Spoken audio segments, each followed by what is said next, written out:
Hello बच्चों, मैं हूं विमल प्रताप। और आज के लेक्चर में हम लोग पढ़ने वाले हैं एनिमल टिश्यू। ठीक है, तो आज से हम लोग जो है इसको चालू करेंगे। एनिमल टिश्यू के बारे में देखेंगे कि एनिमल टिश्यू कितने टाइप्स के होते हैं और टिश्यूज बने हुए कैसे होते हैं। ठीक है, तो यही सब जो है आज के इस लेक्चर में हम लोग डिस्कस करने वाले हैं।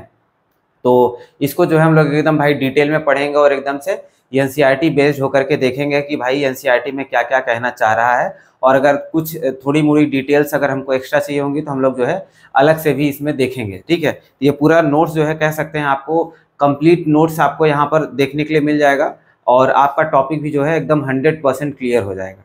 कोई भी डाउट आपको नहीं रहने वाला है इस लेक्चर के बाद में एनिमल टिश्यू को लेकर के। ठीक है, तो हम लोग थोड़ा सा जो है इस चैप्टर को ब्रेक डाउन करके देखेंगे। सबसे पहले एनिमल टिश्यू का ओवरव्यू देखेंगे, फिर उसके बाद जो है टाइप्स ऑफ टिश्यू देखेंगे। और इस वाले लेक्चर में जो है हम लोग सिर्फ और सिर्फ कह सकते हैं एपिथेलियल टिश्यू के सिंपल एपिथेलियल टिश्यू के बारे में डिस्कस करेंगे बस। ठीक है, उसके बाद दूसरे लेक्चर में कंपाउंड एपिथेलियम देखेंगे, फिर उसके बाद ऐसे हम लोग ग्लैंड्स को देखेंगे, फिर उसके बाद जो है हम लोग क्या बोलते हैं उसको जंक्शन को सेल जंक्शंस के बारे में देखेंगे, फिर उसके बाद जो है कनेक्टिव टिश्यू के बारे में डिस्कस करेंगे। तो ऐसे छोटे छोटे टॉपिक में जो है हम लोग यहाँ पर इसको ब्रेक डाउन करके देखने वाले हैं। ठीक है, तो सबसे पहले हम लोग आज देखेंगे एनिमल टिश्यू के ओवरव्यू के बारे में देखते हैं कि एनिमल टिश्यू क्या होता है। ठीक, तो देखिए यहाँ पर मैंने क्या लिखा हुआ है एनिमल टिश्यू। देखो सबसे पहले तो देखेंगे कि भाई एनिमल टिश्यू की स्टडी को क्या बोलते हैं हम लोग।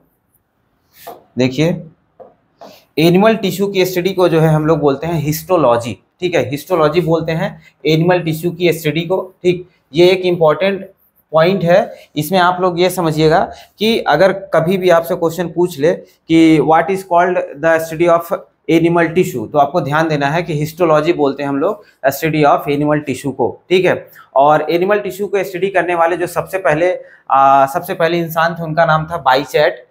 कोई बाई कैट पढ़ता है लेकिन नॉर्मली इसको प्रोनाउंस करते हैं हम लोग बाई चैट करके। ठीक है, तो इस वजह से इनको बोला जाता है फादर ऑफ हिस्टोलॉजी। ठीक है, फादर ऑफ हिस्टोलॉजी। हिस्टोलॉजी को क्या बोलते हैं हम लोग स्टडी ऑफ एनिमल टिश्यू। तो उसी के लिए जो है हम लोगों ने देखा कि फादर ऑफ हिस्टोलॉजी किसको बोला जाता है, तो फादर ऑफ हिस्टोलॉजी हम लोग बाई चैट को बोलते हैं। अब देखेंगे हम लोग टिश्यू क्या होता है। देखो टिश्यू क्या है भाई, सिंपल सा मैंने आपको जो है इसके पहले भी कुछ लेक्चर्स में आपको बताया हुआ है कि टिश्यू क्या होता है। एक्चुअली में टिश्यू जो है नॉर्मली हम लोग कह सकते हैं ये ग्रुप ऑफ सेल्स होता है। ऐसे कह सकते हो कुछ ग्रुप ऑफ सेल्स होते हैं जो साथ में मिलकर के रहते हैं और उसके साथ साथ में जो है सिमिलर फंक्शंस को भी परफॉर्म करते हैं। ठीक है, सिमिलर फंक्शंस को भी परफॉर्म करते हैं, उसको हम लोग बोलते हैं टिश्यू। देखिए यहाँ पर ये क्या है, ग्रुप ऑफ सेल है, ग्रुप ऑफ सेल्स है। ठीक है, ग्रुप ऑफ सेल्स है, ये क्या करते होंगे सिमिलर फंक्शंस परफॉर्म करते होंगे।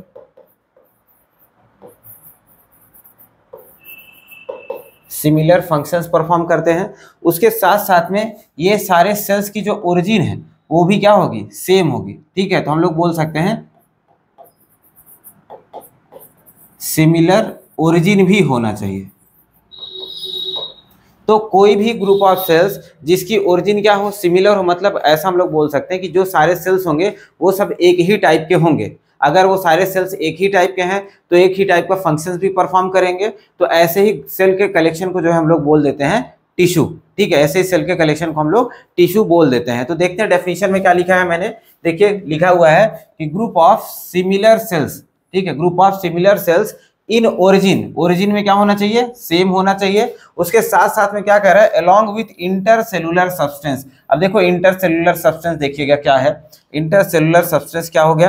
यहाँ पर देखिए आपने सेल्स देखा हुआ, सब सेल्स साथ में रखे हुए हैं, लेकिन अब ये सेल्स जो होते हैं वो साथ में कलेक्टेड कैसे होते हैं। ठीक, वो सारे सेल्स कलेक्टेड कैसे हैं, तो सेल को जो है एक साथ जोड़ने के लिए जो है उनके बीच में कुछ मैट्रिक्स भरा हुआ होता है, कुछ मैट्रिक्स या फिर हम लोग कह सकते हैं ग्लू भरा हुआ होता है। कोई भी दो चीज को जोड़ने के लिए आप लोग क्या करते हैं, उसके बीच में ग्लू डालते हैं ना, ताकि वो चिपका रहे साथ में। ऐसे यहाँ पर भी समझ लीजिए कि इन सारे सेल्स को एक साथ बनाए रखने के लिए जो है कुछ स्टिकी सब्सटेंस होते हैं जो इनको साथ में जोड़ते हैं, जिसको हम लोग बोलते हैं मैट्रिक्स।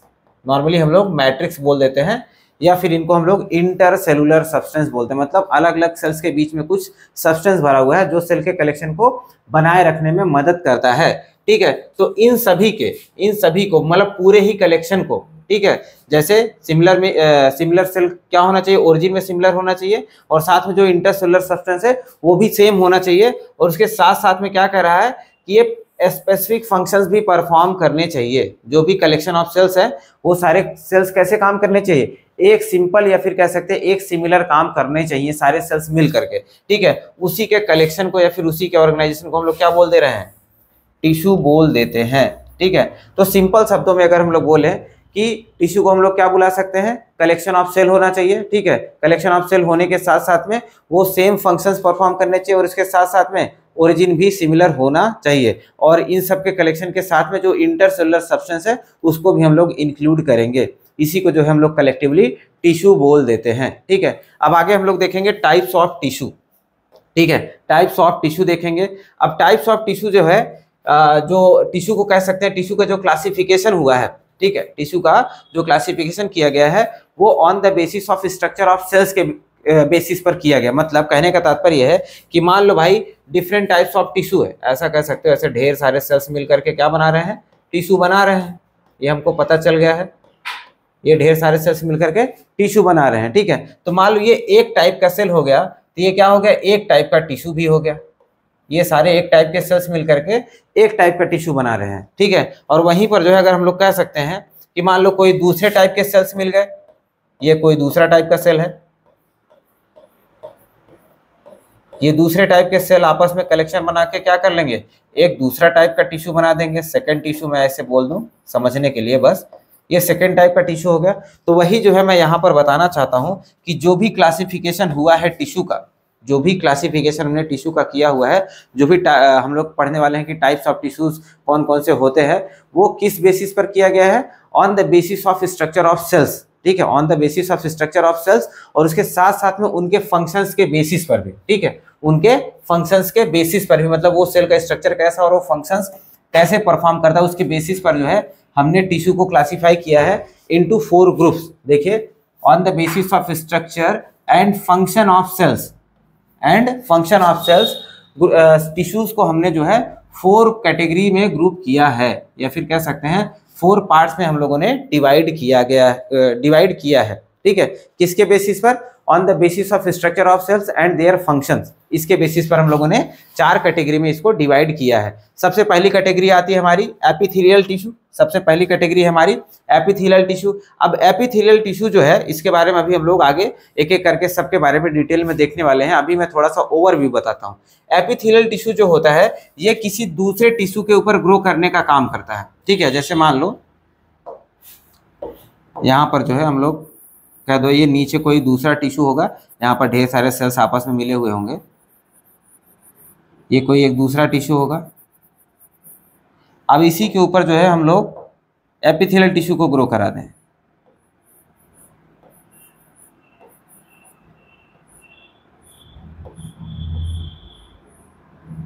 ठीक है। ये एक अलग ग्रुप ऑफ सेल्स हो गया ऊपर और नीचे की तरफ दूसरा अलग ग्रुप ऑफ सेल्स हो गया।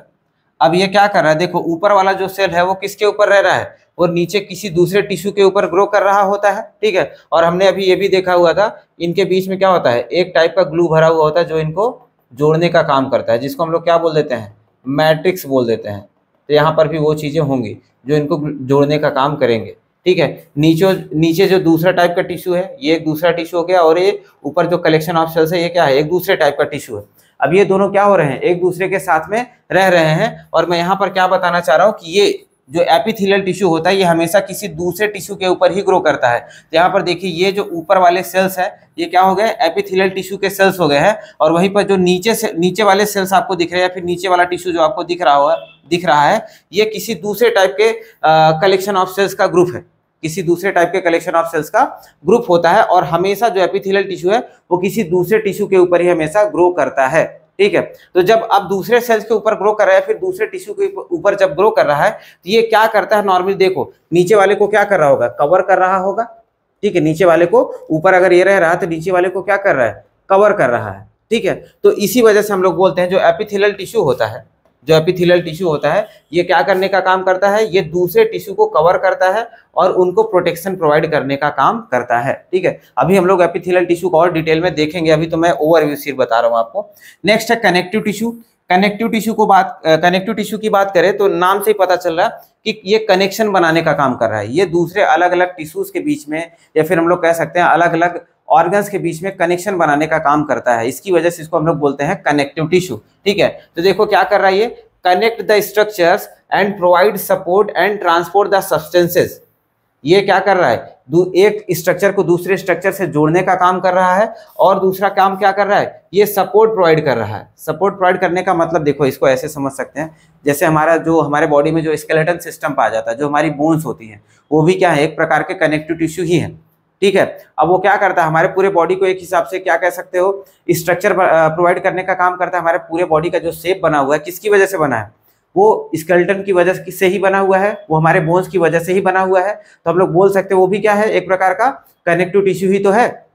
तो इस वजह से अब देखो वो क्या कर रहा है, जो बोन्स होते हैं हमारे, वो हमारे डिफरेंट टाइप ऑफ ऑर्गन्स को जो है आपस में जोड़ने का काम करते हैं। ठीक है, हाथ, पैर, सर, गला, पूरी बॉडी को जोड़ने का काम कर रहे हैं ना। तो ये क्या कर रहा है, स्ट्रक्चर्स को कनेक्ट करने का काम कर रहा है, उसके साथ में सपोर्ट भी दे रहा है। हमारे पूरे बॉडी को जो है कह सकते हो खड़े होने में, चलने में, बैठने में क्या करता है, सपोर्ट भी प्रोवाइड करवाता है। और उसके साथ साथ में क्या कर रहा है, ट्रांसपोर्ट द सब्सटेंसेस। अब सब्सटेंस को कैसे ट्रांसपोर्ट कर रहा है, तो देखो कनेक्टिव टिश्यू भी हमारे बॉडी में अलग अलग टाइप्स के पाए जाते हैं। जैसे मैंने एक एग्जांपल बताया स्केलेटल सिस्टम, जिसमें बोन्स आते हैं, ये तो एक टाइप का कनेक्टिव टिश्यू हो गया। उसके साथ साथ में जो है हमारा जो ब्लड होता है, ब्लड भी एक टाइप का कनेक्टिव टिश्यू ही है, उसके बारे में भी हम लोग पढ़ेंगे। तो ब्लड भी क्या होता है, एक टाइप का कनेक्टिव टिश्यू होता है। अब ब्लड क्या करता है, एक जगह से दूसरे जगह पर सर्कुलेट होता रहता है ना। ये मान लो एक ब्लड वेसल है, ब्लड वेसल में क्या होता है, ब्लड बहता रहता है। अब एक जगह से क्या करता है, एक जगह से सब्सटेंस को दूसरे जगह पर बहा करके लेकर के जाता है। तो उसी वजह से हम लोग क्या बोल सकते हैं, ये क्या करता है, सब्सटेंसेस को ट्रांसपोर्ट करता है एक लोकेशन से दूसरे लोकेशन पर। ठीक है, अभी जब हम लोग डिटेल में देखेंगे तो वहां पर और अच्छे से देखेंगे। अभी के लिए यहाँ पर हम लोग यही देखेंगे। आगे देखते हैं, नेक्स्ट है मस्कुलर टिश्यू। मस्कुलर टिश्यू की बात करते हैं तो भाई ये क्या काम कर रहा है, ये जो है नॉर्मली मसल्स क्या करते हैं, कॉन्ट्रैक्शन करते हैं। ठीक है, कॉन्ट्रैक्शन करते हैं, रिलैक्सेशन करते हैं। तो जैसे जो भी हमारे बॉडी का मूवमेंट हो रहा है, ये मसल्स की वजह से हो रहा है ना, कॉन्ट्रैक्शन होता है, फिर रिलैक्सेशन होता है। तो ये सब क्या है, ये मसल्स की वजह से ही हो रहा है, या फिर हम लोग कह सकते हैं मस्कुलर टिश्यू की वजह से ही हो रहा है। ये नॉर्मली जो है कॉन्ट्रैक्शन करने में हेल्प कर रहा होता है हमारी पूरी बॉडी के अंदर, और उसके साथ साथ में हमको लोकोमोशन करने में भी ये हेल्प करता है। और क्या कर रहा होता है, और ये जो है हमारे बॉडी का पोस्चर मेंटेन करने में भी हेल्प करता है। पोस्चर मेंटेन करने में हेल्प करने का मतलब क्या हुआ, जैसे अब हम लोग खड़े हुए हैं, ऐसे सीधे खड़े हुए हैं, तो सीधे खड़े होने में मदद कौन कर रहा है, ये हमारे मसल्स ही मदद करते हैं। मतलब स्केलेटन सिस्टम था, वो हमारे पूरे बॉडी को एक स्ट्रक्चर बना करके दे देता है। ठीक है, ऐसा कह सकते हैं स्ट्रक्चर बना करके दे दिया, लेकिन उस स्ट्रक्चर को मेंटेन रखने में या फिर उस स्ट्रक्चर को बनाए रखने के लिए जो है हमारे मस्कुलर टिश्यूज ज्यादा इंपॉर्टेंट रोल प्ले करते हैं। ठीक है, मतलब अगर हमको हाथ को सीधा रखना है तो वो मसल्स ही करेगा, हाथ को मोड़ना है तो वो भी क्या कर रहा है, मसल्स ही उस फंक्शंस को परफॉर्म करवा रहा होता है। तो हम लोग कह सकते हैं कि हमारे बॉडी के पोस्चर को या फिर कह सकते हैं आकार को बनाए रखने में जो है मसल से ही रोल प्ले करते हैं, या फिर मस्कुलर टिश्यू ही जो है ये काम करवाता है। आगे देखते हैं, नेक्स्ट है नर्वस टिश्यू। ठीक है, नर्वस टिश्यू जो है ये न्यूरॉन सेल से मिलकर के बना हुआ होता है। नर्वस टिश्यू क्या करता है भाई, हमारे बॉडी में कह सकते हैं ये नर्व इम्पल्सेस को ट्रांसमिट करने का काम करता है। नर्व इम्पल्सेस को एक जगह से दूसरे जगह पर ट्रांसमिट करने का काम करता है। तो वही मैंने लिखा है यहाँ पर कि ये क्या करता है, जनरेट करता है एंड कंडक्ट करता है nerve impulses in the body. हमारे शरीर में जो भी नर्व इम्पल्सेस बनती हैं, या फिर कह सकते हैं जो भी सिग्नल जनरेट हो रहा होता है, दर्द का, चोट का, दुख का, जो भी सिग्नल है, खुशी का, ये सब सिग्नल जो है हमारे बॉडी पार्ट से ब्रेन तक के बीच में जो इनका कंडक्शन करवाता है, वो कौन करवा रहा है, हमारा नर्वस टिश्यू करवाता है। ठीक है, तो ये सब जो है हम लोग डिटेल में देखेंगे, एक एक करके आगे वाले लेक्चर्स में देखने वाले हैं। तो अभी के लिए जो है हम लोग सबसे पहला टॉपिक पढ़ेंगे एपिथेलियल टिश्यू। एपिथेलियल टिश्यू को हम लोग डिटेल में देखते हैं इस लेक्चर में। ठीक है, आगे देखते हैं एपिथेलियल टिश्यू के बारे में। देखो एपिथेलियल टिश्यू नाम से ही क्या पता चल रहा है हमको, एपी मतलब होता है अपॉन। एपी मतलब क्या होता है, अपॉन। यहाँ पर लिखा है मैंने, देखो एपी मतलब क्या है, अपॉन। अपॉन मतलब क्या होता है, किसी चीज के ऊपर, किसी चीज के ऊपर। थिलिया मतलब होता है ग्रो, या फिर हम लोग कह सकते हैं ग्रोथ। ठीक है, ये एक ऐसा टिश्यू होता है जो किसी दूसरे टिश्यू के ऊपर ग्रो करने का काम करता है। यहाँ पर देखो मैंने लाइन में भी लिखा है, ये ऐसा टिश्यू है जो कि ग्रो कर रहा है अपॉन अनदर टिश्यू। ठीक है, अनदर टिश्यू, जिसको हम लोग क्या बोलते हैं, एपिथेलियल टिश्यू बोल देते हैं। तो एपिथेलियल टिश्यू सिंपली ऐसा टिश्यू है जो किसी दूसरे टिश्यू के ऊपर ग्रो करने का काम करता है। यहाँ पर देखो मैं एक बार फिर से बना के भी दिखा देता हूँ, पीछे दिखाया था आपको मैंने। ये नीचे क्या है, एक प्रकार का टिश्यू है कोई, जिसको नॉर्मली हम लोग बोलते हैं कि ये नॉर्मली कनेक्टिव टिश्यू के ऊपर ग्रो करता है। मैं सीटी लिख रहा हूँ, सीटी से याद रखिएगा, ये क्या है, कनेक्टिव टिश्यू है। अब कनेक्टिव टिश्यू के ऊपर क्या ग्रो कर रहा है, हमारा एपिथेलियल टिश्यू ग्रो कर रहा है। ये एपिथेलियल टिश्यू के सेल्स बना दिए मैंने। ठीक है, ये एपिथेलियल टिश्यू के सेल्स हो गए। किसके ऊपर ग्रो कर रहा है, कनेक्टिव टिश्यू के ऊपर ग्रो कर रहा है। और इन दोनों को जोड़े रखने के लिए जो है, इसमें मैंने बताया पीछे में ही, पीछे वाले स्लाइड में बताया था, इसके बीच में क्या होता है, कुछ मैट्रिक्स भरा हुआ होता है, या फिर कह सकते हैं कुछ ग्लू जैसा सब्सटेंस भरा हुआ, जो इन दोनों को चिपकाए रखने में मदद करता है। ठीक है, दोनों को जोड़ने में मदद करता है, ये मैट्रिक्स होता है। और इसको हम लोग जो है नॉर्मली बोल देते हैं, इसको बोलते हैं हम लोग बेसमेंट मेम्ब्रेन।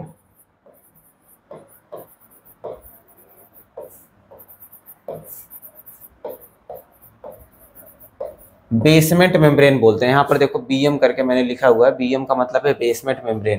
यहाँ पर देखो ऊपर एपिथेलियल टिश्यू का सेल है, ये सारे सेल एपिथेलियल टिश्यू के सेल्स है ऊपर रखे हुए हैं, जिसको हम लोग क्या बोल रहे हैं, एपिडर्मिस। ठीक है, यहाँ पर एपिडर्मिस क्यों बोला गया है, क्योंकि हम यहाँ पर स्किन का एग्जांपल ले रहे हैं। ठीक है, ऊपर वाली सेल्स क्या हो गई हैं, स्किन का एग्जांपल हो गई हैं। नीचे जो कनेक्टिव टिश्यू है, इसको हम लोग बोल रहे हैं डर्मिस। तो डर्मिस के ऊपर ये एपिथेलियल टिश्यू ग्रो हो रहा है, इसकी वजह से इसको हम लोग बोल रहे हैं एपिडर्मिस। ठीक है, बीच में क्या है, वही ग्लू सब्सटेंस जो इनको जोड़ने का काम कर रहा है, जिसको हम लोग क्या बोलते हैं, बेसमेंट मेम्ब्रेन बोलते हैं। ठीक है, ये डर्मिस जो है एक टाइप का कनेक्टिव टिश्यू होता है।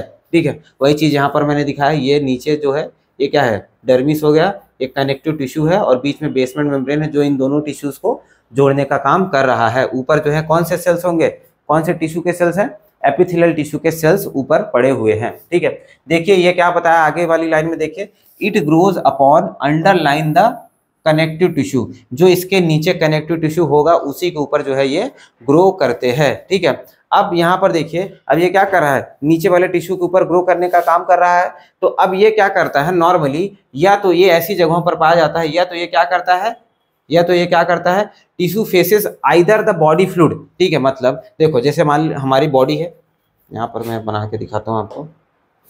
देखो जैसे हमारी बॉडी है, ठीक है, मैंने क्या बताया, एपिथेलियल टिश्यू पीछे हमने देखा हुआ था, क्या करता है, कवरिंग प्रोवाइड कराता है, या फिर कह सकते हैं कवरिंग बनाता है, या फिर क्या करता है, प्रोटेक्शन एंड कवरिंग प्रोवाइड करवाता है। पीछे देख लेते हैं, देखो क्या लिखा हुआ था हम लोगों ने, ये कवरिंग करता है, और इसको हम लोग प्रोटेक्टिव टिश्यू भी बोलते हैं, मतलब ये हमारे बॉडी ऑर्गन्स को कवर करने का काम करता है। तो यहाँ पर देखिए, यहाँ पर मैं दिखाना चाह रहा हूँ आपको, ये हमारी बॉडी है। अब अंदर की तरफ से ये लाइनिंग कर सकता है, ऐसे अंदर की तरफ से ये हमारे टिश्यू के नीचे नीचे ग्रो कर सकता है ऐसे। ठीक है, या फिर क्या कर सकता है, बॉडी के ऊपर स्किन पे हमारे ग्रो करता है। ये बीच में क्या भरा हुआ है, कनेक्टिव टिश्यू भरा हुआ है। ठीक है, तो बीच में कनेक्टिव टिश्यू, ऊपर की तरफ भी ये ग्रो कर सकता है और अंदर की तरफ भी ग्रो कर सकता है। और अंदर की तरफ भी क्या होता है, हमारा ये कैविटी होता है ना, बॉडी कैविटी इसको हम लोग बोल सकते हैं, बॉडी कैविटी बोल सकते हैं। तो ये अंदर की तरफ जब लाइनिंग बनाएगा तो इसको हम लोग बोलते हैं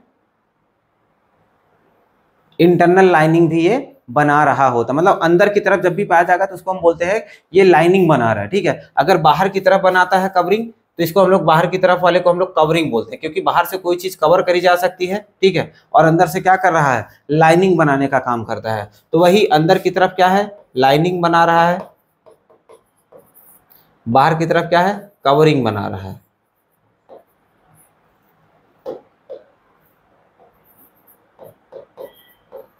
ठीक है, तो देखिए वही चीज मैंने लिखा हुआ है कि ये क्या कर रहा है, टिश्यू इधर फेसेस द बॉडी फ्लूइड। अब अंदर की तरफ भाई जब लाइनिंग बना रहा होगा तो अंदर क्या हमारे बॉडी में फ्लूइड भरा हुआ है, मान लो ऐसे फ्लूइड भरा हुआ है।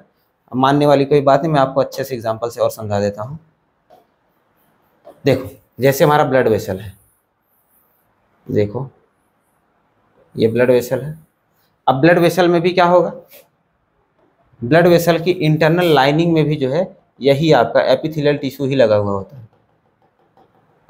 ये अंदर की तरफ जो है कह सकते हैं, अगर अंदर की तरफ हम लोग देखें, ये लाइनिंग किसका बना हुआ है, एपिथेलियल टिश्यू का ही बना हुआ है। और ब्लड वेसल्स में क्या बह रहा होता है, ब्लड ही बह रहा होता है भाई। ब्लड वेसल में क्या बह रहा है, ब्लड ही बह रहा है ना। ये अंदर की तरफ ब्लड बह रहा है। तो अगर हम लोग अंदर से देखें अब इसको, तो हमारा एपिथेलियल टिश्यू क्या कर रहा है, बॉडी फ्लूइड या फिर कह सकते हैं बॉडी के अंदर जो फ्लूइड बह रहा है उसको फेस करने का काम कर रहा है। और बाहर की तरफ देखें, बाहर की तरफ देखें, जैसे मान लो ये है, ये बाहर का सरफेस हो गया। अभी बाहर का सरफेस अगर ब्लड के बेसिस पर देखोगे तो आउटर इन्वायरमेंट को तो नहीं फेस कर रहा है, लेकिन अगर स्किन को देखें हम लोग, ये आउटर इन्वायरमेंट को ही तो फेस कर रहा है, ठीक है। तो इसी वजह से हम लोग बोलते हैं या तो ये बॉडी फ्लूइड को फेस करने का काम करता है या तो आउटसाइड इन्वायरमेंट को फेस करने का काम करता है। इसी वजह से हम लोग बोलते हैं कि या तो ये कवरिंग बनाता है या तो फिर लाइनिंग बनाता है। अगर इंटरनली पाया जा रहा है तो लाइनिंग बनाएगा, और बाहर पाया जाता है तो क्या बनाता है, कवरिंग बनाता है, ठीक है। तो एपिथेलियल टिश्यू हमेशा ही क्या करता है, या तो कवरिंग बनाता है या तो लाइनिंग बनाने का काम करता है, ठीक है।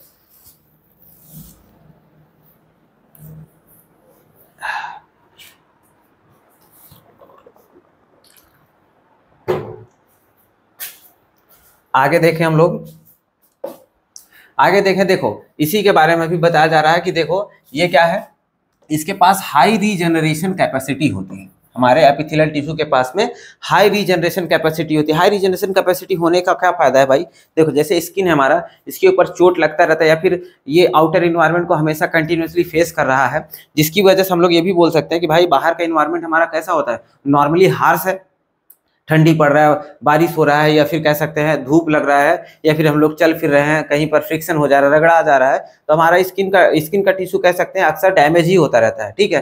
तो अक्सर डैमेज होने के बावजूद भी क्या होता है, वो बार बार बनता रहता है, बार बार जनरेट होता रहता है। तो इस वजह से हम लोग बोल सकते हैं कि जो एपिथेलियल टिश्यू होता है इसके अंदर क्या होता है, रीजनरेशन कैपेसिटी ज्यादा होता है। अब इंटरनल लाइनिंग की बात कर लें अगर, तो मान लो हमारे ईसोफेगस में पाया जा रहा है, या फिर इंटेस्टाइन में पाया जा रहा है, या फिर हम लोग कह सकते हैं गट की लाइनिंग में ही पूरा बोल दे पाया जा रहा है। तो जैसे हम लोग फूड खाते हैं, खाना खाते हैं, तो उसके साथ में क्या होता है भाई, जब वो फूड अंदर जाता है तो एसिड रिलीज हो रहा है, अल्कली सब्सटेंस रिलीज हो रहे हैं, उससे क्या होता है, इनर लाइनिंग हमारी डैमेज होती रहती है बार बार। तो इसकी वजह से इसके अंदर रीजनरेशन कैपेसिटी ज़्यादा पाई जाती है, ताकि जो भी टिश्यूज या जो भी सेल्स डैमेज हो रहे हैं वो बार बार बनते रहें।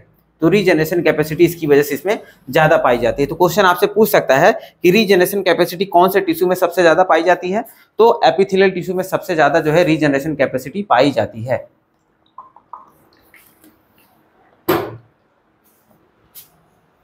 अब आगे देखें, देखो ये इन टिश्यूज के अंदर, एपिथेलियल टिश्यू के अंदर जो सेल्स होते हैं वो कॉम्पैक्टली पैक्ड है। कॉम्पैक्टली पैक्ड होने का मतलब भाई बहुत पास पास में ऐसे चिपके हैं, बहुत पास पास में चिपके हैं, ठीक है। इसी को बोलते हैं कॉम्पैक्टली पैक्ड होना। और क्या है, अरेंज्ड इन यूनिफॉर्म लेयर, एक सीधी रेखा में कह सकते हैं, एक सिंपल मतलब यूनिफॉर्म लेयर में अरेंज होते हैं। ऐसा नहीं कि जो है कोई सेल ऐसे बीच में ऐसे बड़ा हो जा रहा है, फिर कोई सेल छोटा हो जा रहा है, फिर कोई सेल बड़ा हो जा रहा है, ऐसे रैंडम अरेंजमेंट नहीं होता है। सब सेल्स कैसे हैं, एकदम यूनिफॉर्मली अरेंज होते हैं, एकदम ऐसे बराबर में अरेंज होते हैं, इसी को बोलते हैं यूनिफॉर्म लेयर में अरेंज होते हैं। और बीच बीच में बहुत छोटा सा लिटिल, ये बहुत इंपॉर्टेंट पॉइंट है, एनसीईआरटी का पॉइंट है, लिटिल इंटरसेलुलर, इसके बीच में मैट्रिक्स पाया जाता है, मतलब बहुत थोड़ा सा इंटरसेलुलर स्पेस कह सकते हो, जिसके बीच में क्या होगा, मैट्रिक्स भरा हुआ होता है। ये एनसीईआरटी का लाइन है, और इससे क्वेश्चन भी 2-3 बार पूछा जा चुका है कि भाई एपिथेलियल टिश्यू में लिटिल इंटरसेलुलर स्पेस पाया जाता है, या फिर मोर इंटरसेलुलर स्पेस पाया जाता है, या फिर इंटरसेलुलर स्पेस एब्सेंट होता है। तो ऐसे करके बहुत बार क्वेश्चन पूछा जा चुका है। तो आपको इसको ध्यान देना है कि लिटिल इंटरसेलुलर स्पेस जो है हमारे एपिथेलियल टिश्यूज के बीच में पाया जाता है, जिसके बीच में क्या होता है, मैट्रिक्स भरा हुआ होता है। पीछे ही देखा था ना हम लोगों ने, अगर देखें यहाँ पर देखो थोड़ा सा स्पेस है जिसके अंदर क्या भरा हुआ है, बेसमेंट मेम्ब्रेन या फिर मैट्रिक्स भरा हुआ है, जिसको हम लोग बेसमेंट मेम्ब्रेन बोल देते हैं, ठीक है। आगे देखें, अगर हम लोग क्या कह रहा है कि भाई अब इतना सेल्स कॉम्पैक्टली अगर पैक्ड है, इतना कॉम्पैक्टली पैक्ड है सेल्स, तो इस वजह से इनके बीच में क्या होता है, कोई भी ब्लड वेसल्स नहीं पाया जाता है। तो आप लोग को ध्यान देना है कि एपिथेलियल टिश्यू के अंदर एपिथेलियल टिश्यू के अंदर कोई भी ब्लड वेसल्स नहीं पाया जाता है, बिल्कुल ध्यान देना है, ठीक है। तो भाई अब जब ब्लड वेसल्स नहीं पाया जा रहा है तो न्यूट्रिएंट्स कहाँ से ये लोग एब्जॉर्ब करते हैं? न्यूट्रिएंट्स तो इनको चाहिए ना भाई, जिंदा तो रहना ही है, तो जिंदा रहने के लिए न्यूट्रिएंट्स कहाँ से एब्जॉर्ब करते हैं? तो अंडरलाइन कनेक्टिव टिश्यू से, जो इनके नीचे कनेक्टिव टिश्यू भरा हुआ होता है ना, उसके अंदर ब्लड वेसल्स प्रेजेंट होती हैं। देखो लिखा है ना, blood vessels present in underline connective tissue, जो नीचे इनके नीचे जो एपिथेलियल सेल्स थे, देखो ये क्या है, एपिथेलियल सेल्स हो गए, कलेक्टिवली एपिथेलियल टिश्यू बोल दिया। अब नीचे क्या है, इनके नीचे क्या है, कनेक्टिव टिश्यू है। अब कनेक्टिव टिश्यू में क्या है, ब्लड वेसल प्रेजेंट होता है, जिसकी मदद से क्या करते हैं, अपना न्यूट्रिएंट्स वगैरह एब्जॉर्ब कर लेते हैं, ठीक है। तो अंडरलाइन कनेक्टिव टिश्यू से जो है ये न्यूट्रिएंट्स एब्जॉर्ब करते हैं, ठीक है। ये हो गया ओवरऑल हमारा, कह सकते हैं एपिथेलियल टिश्यू के बारे में जितना इंफॉर्मेशन था ओवरऑल कंप्लीट हो चुका है, ठीक। अब हम लोग देखेंगे types of epithelial tissue. Epithelial tissue के भी प्रकार है भाई। एपिथेलियल टिश्यू को भी आगे जा करके दो ग्रुप में क्लासीफाई किया गया है, और दो ग्रुप में जो क्लासीफाई किया गया वो किसके बेसिस पर किया गया है? On the basis of layer of cells, ठीक है। क्या बोला मैंने? On the basis of layer of cells. मतलब अभी हम लोगों ने एपिथेलियल टिश्यू को सिर्फ इतना देखा था कि क्या होता है, कनेक्टिव टिश्यू के ऊपर जो है एपिथेलियल सेल्स पाए जाते हैं, इसको हम लोग बोल देते थे एपिथेलियल टिश्यू, ठीक है। लेकिन अब ये सेल्स का नंबर कह सकते हैं, सेल्स का नंबर जो है कह सकते हो एक लेयर का हो सकता है, 2 लेयर, 4 लेयर, 5 लेयर, ऐसे जो है मल्टीपल लेयर का भी ये हो सकता है। तो अब हम लोग यहाँ पर वही देखेंगे कि कितने लेयर का वो एपिथेलियल टिश्यू है, उसके बेसिस पर इनको जो है 2 कैटेगरी में डिवाइड किया गया है, ठीक है। तो देखिए यहाँ पर हमने क्या लिखा है, types of epithelial tissue on the basis of cell layer. Cell का कितना लेयर है उसके बेसिस पर जो है टिश्यूज को 2 कैटेगरी में डिवाइड किया गया। एक तो होता है सिंपल एपिथेलियम, दूसरा होता है कंपाउंड एपिथेलियम। एक सिंपल एपिथेलियम और एक कंपाउंड। सिंपल नाम से पता चल रहा है कि भाई सिंपल है तो इसके अंदर कैसा होगा, सिंगल लेयर, सिर्फ और सिर्फ एक ही लेयर पाया जाएगा। अगर इसको बनाकर देखना है तो ये कनेक्टिव टिश्यू है, इसके ऊपर जो है एक ही लेयर का जो है आप एपिथेलियल टिश्यू बना सकते हैं। तो ये हो गया सिंपल एपिथेलियम। वहीं यहाँ पर देखें अगर हम लोग, यहाँ पर अगर हम लोग देखें तो बेसमेंट मेम्ब्रेन बना दीजिए, सॉरी क्या बोलते हैं, कनेक्टिव टिश्यू बना दो। ये कनेक्टिव टिश्यू हो गया, और इसके ऊपर जो है 4-5 लेयर आप बना सकते हैं। एक लेयर ये हो गया, और इसके ऊपर भी एक लेयर बना दो भाई सेल्स का, एपिथेलियल सेल्स का, और बना सकते हैं आप। ऐसे जो है मल्टीपल लेयर ऑफ सेल्स इसके अंदर लगे हुए होते हैं, इसकी वजह से इसको कंपाउंड एपिथेलियम बोलते हैं। देखिए लिखा है 2 और मोर लेयर ऑफ सेल्स, इसके अंदर क्या प्रेजेंट होता है, 2 और more layer of cells present होता है। अब ये सिंगल, देखो सिंपल में क्या हो रहा है, एक ही लेयर पाया जाता है, तो एक ही लेयर पाए जाने की वजह से नॉर्मली जो होता है हमारी बॉडी कैविटी की लाइनिंग बनाने का काम करता है। बॉडी कैविटी की लाइनिंग बनाएगा, या फिर कोई डक्ट है या फिर कोई ट्यूब है। डक्ट मतलब क्या होता है, डक्ट मतलब भी कह सकते हैं नलिका ही होती है, ट्यूब मतलब भी नलिका ही है, ठीक है। डक्ट ऐसी ट्यूब को बोलते हैं, जैसे मान लो कोई ग्लैंड है, उसके अंदर से छोटी सी कोई पाइप निकली है, उसके अंदर के सिक्रीशन को कहीं पे ले जाकर के गिरा रही है। देखो जैसे मैं बना दूं, ये कोई ग्लैंड है, इसकी ये नलिका है, इसको क्या बोलेंगे, डक्ट बोल देंगे, ठीक है। क्योंकि इसके अंदर के सब्सटेंस को क्या कर रहा है, यहाँ से ले जाएगा, बाहर निकाल देगा, इसको डक्ट बोलते हैं। अब ट्यूब क्या होता है, जैसे ब्लड वेसल है हमारा। अब ब्लड वेसल क्या होता है, ये कंटिन्यूअस होता है ना भाई, ऐसा नहीं होता कि एक जगह से निकला जाकर के दूसरी जगह खत्म हो गया, ऐसा नहीं होता है, ये कंटिन्यूअस होता है। तो इसको हम लोग क्या बोल देते हैं, इसको ट्यूब बोल देते हैं। तो डक्ट और ट्यूब जो है तो दोनों एक्चुअली में ट्यूब ही, लेकिन डक्ट को जो है कह सकते हो छोटी ट्यूब होती है, उसका लेंथ ज़्यादा नहीं होता, और एक टाइम पे मतलब थोड़े डिस्टेंस पे जाकर के खत्म हो जा रहा है, इसको डक्ट बोल देते हैं। और जो कंटिन्यूअस होता है उसको हम लोग क्या बोल देते हैं, ट्यूब बोल देते हैं। तो उनकी लाइनिंग को बनाने का काम करता है। कैसे लाइनिंग बना रहे देख लीजिए, देखो इंटरनल लाइनिंग ऐसे लाइनिंग बनाने का काम कर रहा है, ठीक है। सेम यहाँ पर भी हम लोग कह सकते हैं इंटरनली ऐसे लाइनिंग बनाने का काम कर रहा है डक्ट्स और ट्यूब्स की, ठीक है।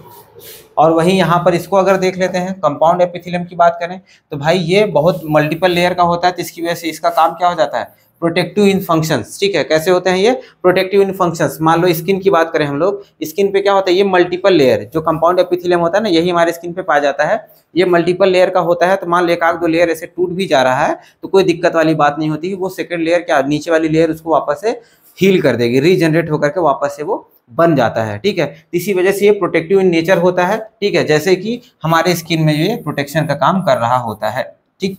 तो सबसे पहले अब हम लोग इसमें जो है सिंपल एपिथेलियम देखने वाले हैं, ठीक है। तो देखो एपिथेलियल टिश्यू दो टाइप का हो गया, एक सिंपल एपिथेलियम और एक कंपाउंड एपिथेलियम। तो सबसे पहले हम लोग जो है सिंपल एपिथेलियम देखेंगे।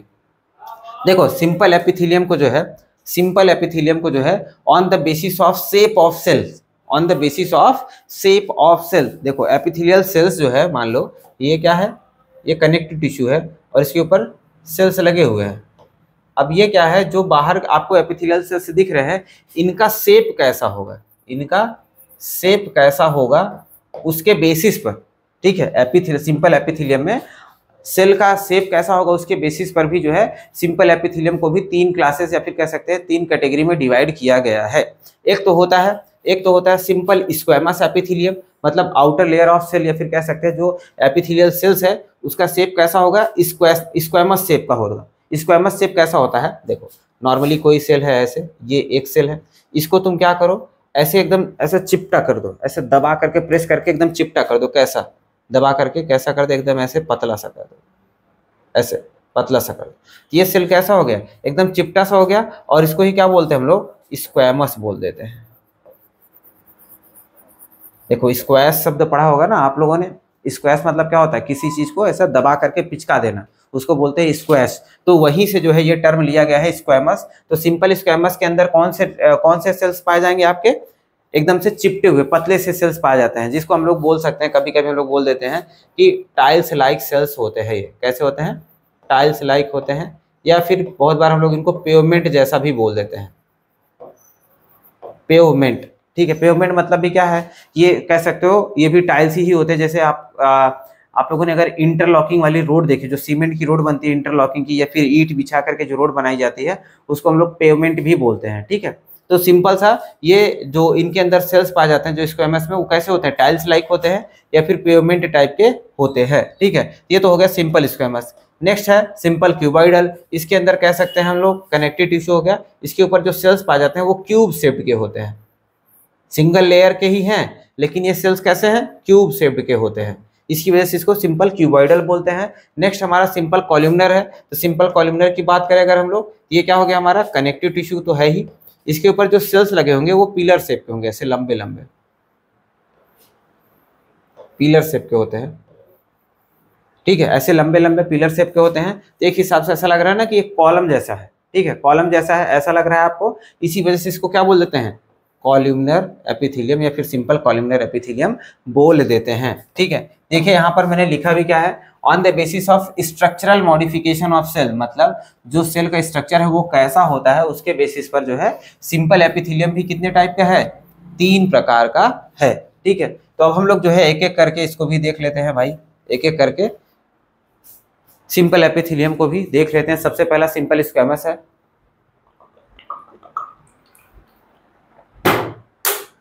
सिंपल स्क्वैमस है भाई।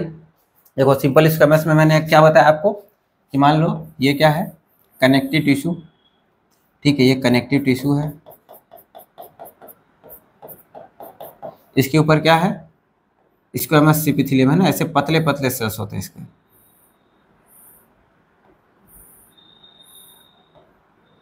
ये तो भाई रेडी चल ले तू। ये अगर ऐसे साइड से अगर हम लोग देखते हैं इस सेल को, ठीक है, ऐसे कोई स्लाइड है सेल की, अगर इसे साइड से देखेंगे ये सेल्स कैसे दिख रहे हैं, ऐसे चपटे चपटे से दिखाई दे रहे हैं, ठीक है। लेकिन इसी प्लेट को अगर आप ऐसे साइड से देख रहे थे तो ऐसे चपटे दिख रहे हैं, लेकिन अगर ऐसा ऊपर से देखो, आप इसको ऐसे उठा करके ऐसे ऊपर से देखोगे तो इनके सेल्स जो है ऐसे ऐसे आपको दिखाई देंगे, ऐसे, ठीक है, ऐसे दिखाई देंगे। बीच में क्या होगा, इंटरसेलुलर सब्सटेंस तो भरा ही है, बीच में क्या है, इंटरसेलुलर सब्सटेंस भरा ही है, इसका न्यूक्लियस हो जाएगा, सेल है तो न्यूक्लियस भी होगा, ठीक है। तो देखिए क्या लिखा है मैंने, ये सिंगल लेयर के हैं, फ्लैटेंड है, चपटे से हैं, देखो ऐसे चपटे से हैं, फ्लैटेंड, यहाँ पर भी आपको चपटा ही दिख रहा है, ऐसे ऊपर से भी चपटा ही दिख रहा है, साइड से भी क्या है, ऐसे चपटे चपटे से हैं। स्केल लाइक है, ठीक है, स्केल लाइक मतलब ऐसे परत के जैसा, ठीक है, पतली सी चद्दर के जैसा, स्केल लाइक परत के जैसा होता है। With irregular boundaries. देखो इरेगुलर बाउंड्रीज, यहाँ साइड से देखोगे तो रेगुलर बाउंड्री दिख रहा है, लेकिन ऊपर से देख रहे होगे तो इनका बाउंड्री क्या है, फिक्स है क्या किसी का, देखो इसका बाउंड्री सबका बाउंड्री कैसा है, इरेगुलर है, एक शेप में नहीं है। ठीक है, एक शेप में नहीं होने की वजह से हम लोग बोलते हैं इनकी बाउंड्री जो होती है वो कैसी होती है, इरेगुलर होती है। ठीक है, और इसको हम लोग जो है पेवमेंट एपिथेलियम भी बोल देते हैं, पेवमेंट एपिथेलियम भी बोल देते हैं। क्यों? क्योंकि भाई ये जो है कैसा दिखाई देता है, टाइल्स के जैसा दिखाई देता है। कैसा दिखाई दे रहा है, टाइल्स के जैसा दिखाई देता है। इसकी वजह से सिंपल स्क्वेमस एपिथेलियम को हम लोग पेवमेंट एपिथेलियम भी बोल देते हैं। तो आपको ध्यान देना है, क्वेश्चन पूछ सकता है आपसे कि भाई which of the following is also known as pavement epithelium. ठीक है, तो आपको ध्यान देना है कि भाई टाइल्स जैसा किसका अपीयरेंस होता है, स्क्वेमस एपिथेलियम का, सिंपल स्क्वेमस एपिथेलियम का जो है टाइल्स लाइक अपीयरेंस होता है, जिसकी वजह से इसको हम लोग पेवमेंट एपिथेलियम भी बोल देते हैं। इसके सेल्स कैसे होते हैं, चपटे चपटे से होते हैं। ठीक है, चपटे चपटे से होते हैं, देखो फ्लैटेंड होता है। ठीक है, फ्लैटेंड होता है या फिर स्केल लाइक। क्वेश्चन ये भी पूछा जाता है कि भाई कौन से टिश्यू के जो है सेल्स स्केल लाइक होते हैं, तो सिंपल स्क्वेमस एपिथेलियम के सेल्स कैसे होते हैं, स्केल लाइक होते हैं। ठीक है, अब ये चपटे चपटे होने की वजह से, चपटे चपटे होने की वजह से इनका काम क्या हो जाता है भाई, ये हमेशा जो है किसी न किसी दूसरे ऑर्गन की या ट्यूब की लाइनिंग बनाने का काम करेंगे। देखो कैसे क्या कर रहा है, फंक्शन की बात करें, देखो फंक्शन में क्या बता रहा है कि form the lining of the filtration and diffusion boundaries. मतलब ये ऐसे ऑर्गन्स में या फिर ऐसे ऑर्गन्स में ही बोल सकते हैं, ऐसे ऑर्गन्स में पाया जाएगा जहां पर किसी चीज का फिल्ट्रेशन हो रहा होगा या फिर किसी गैस का डिफ्यूजन हो रहा होगा, वहीं पर ये पाया जाएगा। क्यों ऐसा होता है, क्योंकि ये इतना पतला है, इसके आर पार चीजें आसानी से जा सकती हैं। ठीक है, इतना पतला है कि इसके आर पार चीजें आसानी से जा सकती। देखो ऐसे पतले पतले सेल्स की लेयर तुम बना दो, तो अब इसके आर पार चीजें क्या होंगी, आसानी से ट्रेवल करके जा सकती हैं।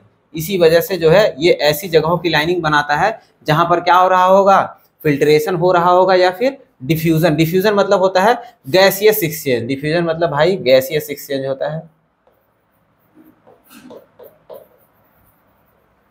और हम फिल्ट्रेशन की बात करते हैं तो केमिकल एक्सचेंज कह सकते हैं, उसको हम लोग फिल्ट्रेशन बोलते हैं। ठीक है, तो इसकी वजह से इसका एग्जांपल हम लोग देखते हैं कहाँ कहाँ पर ये पाया जा रहा होगा। ये भाई wall of the blood vessel, हमारे ब्लड वेसल की लाइनिंग में, देखो हमने अभी बताया था ना आपको, ये ब्लड वेसल है, तो इसकी लाइनिंग भी बनाने का काम कौन करता है, हमारा सिंपल स्क्वेमस एपिथेलियम ही करता है। ठीक है, जिसको हम लोग क्या बोलते हैं, एंडोथेलियम बोल देते हैं। क्या बोलते हैं, इंडोथेलियम, अंदर की तरफ है ना, इंडोथेलियम इसको बोलते हैं। ठीक है, इंडोथेलियम इसको बोल देते हैं। नेक्स्ट आगे देखते हैं, ये एल्विलाई में भी पाया जा रहा है। एल्विलाई हमारे लंग्स के अंदर होता है, देखो ये एल्विलाई है हमारा, तो एल्विलाई की ये लाइनिंग, एल्विलाई की ये कह सकते हैं लाइनिंग पे यहाँ पर ये ऐसे, ये पतली सी जो लाइनिंग आपको दिख रही है ये एल्विलाई की लाइनिंग है। इसमें भी कौन पाया जा रहा है, सिंपल स्क्वेमस एपिथेलियम ही पाया जाता है। ठीक है, एल्विलाई को और क्या बोलते हैं, air sacs of the lungs भी बोल देते हैं। ठीक है, क्योंकि यहीं पर क्या हो रहा होता है, गैसियस एक्सचेंज एक्चुअली में ब्लड वेसल में और लंग्स के बीच में यहीं पर जो है गैसियस एक्सचेंज होता है। जैसे यहाँ पर ये एल्विलाई प्रेजेंट है, इसके नीचे क्या होता है, ब्लड वेसल प्रेजेंट होता है हमारा, यहाँ पर ऐसे, यहाँ पर ऐसे जो है ब्लड वेसल प्रेजेंट है। अब ब्लड में भी कौन सा एपिथेलियम प्रेजेंट होता है, सिंपल स्क्वेमस ही प्रेजेंट होता है, तो आसानी से क्या होता है, यहाँ पर गैसियस एक्सचेंज हो जाता है। मतलब यहाँ से बाहर से क्या आता है, ऑक्सीजन आता है, तो ऑक्सीजन क्या होता है, ब्लड में चला जाएगा, और ब्लड में क्या है, कार्बन डाइऑक्साइड है, तो ब्लड से कार्बन डाइऑक्साइड किस में चला जाएगा, लंग्स में, और लंग्स से बाहर चला जाएगा कार्बन डाइऑक्साइड। तो गैसियस एक्सचेंज भी आसानी से कहाँ पर हो रहा है, एल्विलाई में, किसकी मदद से, सिंपल स्क्वेमस एपिथेलियम की मदद से जो है ये गैसियस एक्सचेंज होता है। ठीक है,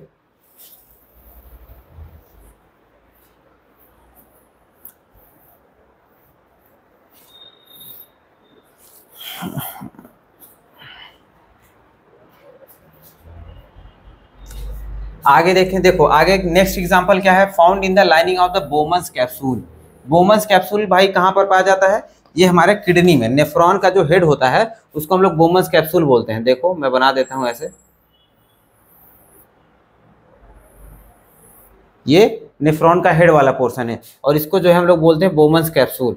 ठीक है, अब इसमें देखो यहाँ पर ये लेयर की जो लाइनिंग होती है वो भी सिंपल स्क्वेमस एपिथेलियम की बनी हुई होती है, ऐसा क्यों होता है? क्योंकि इसके अंदर से जो है ब्लड वेसल्स आता है और जो है यहाँ पर ब्लड का फिल्ट्रेशन हो रहा है। किडनी में क्या होता है? ब्लड का फिल्ट्रेशन होता है और ब्लड की भी लाइनिंग, ब्लड वेसल की भी लाइनिंग किसकी बनी है? सिंपल स्क्वेमस एपिथेलियम की बनी होती है, जिसकी वजह से यहाँ पर क्या होता है?